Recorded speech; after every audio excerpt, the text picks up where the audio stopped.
And a Navy pilot sees an unidentified flying object. Why he insists it is, quote, not from this world.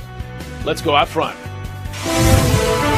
Close encounter with a possible UFO. The Navy pilot who had one says this mysterious craft outran his F-18 supersonic jet. He'll be my guest. Out front tonight, a stunning claim from the man who ran the Defense Department's multi-million-dollar UFO program, a top-secret operation that was, for years, dedicated to, yes, investigating UFO sightings. Aaron spoke to him, and when asked, does he believe there is alien life out there, this was his response. My personal belief is that there is very compelling evidence that we may not be alone. Now, this video you are seeing here is presented as possible evidence. It was captured by a U.S. Navy fighter jet in 2004 off the coast of California. If you look closely, it appears to show a whitish oval object about the size of a commercial airplane hovering over the ocean. What is it exactly? Out front now, the man who witnessed this object. He's a retired U.S. Navy pilot, Commander David Fravor. Thanks very much for joining us tonight. Thanks, Jim. Thanks for having me. Commander, you were in the cockpit there. Explain to us exactly what you saw. Yeah, when there was two of us, two airplanes, four people. We had F-18Fs. We had got vectored out to the west after they terminated a training exercise to investigate an object. When we arrived, the cruiser with the Aegis system told us it was merge plot, which means they couldn't break us out from the blip. We started looking around, and as we both looked out the right side of our airplane, we saw a disturbance in the water, i.e. like a seamount where the waves are breaking over the top, so white water, and a white object, oblong, pointing north, moving erratically left, right, north, south, up, down, all around.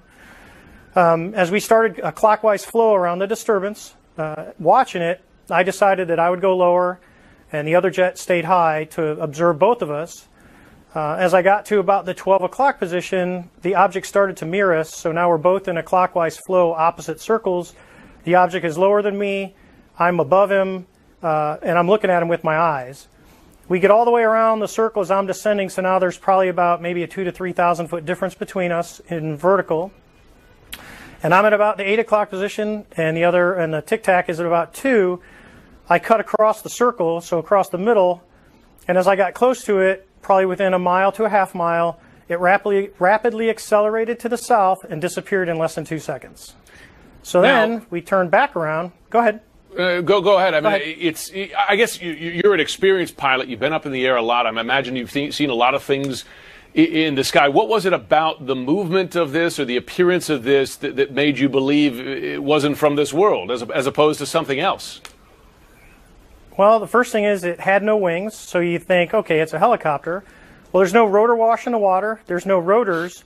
And when helicopters move side to side, they kind of slow and then they pick up speed going the other way. This was extremely abrupt, like a ping pong ball bouncing off a wall. It would hit and go the other way and change directions at will.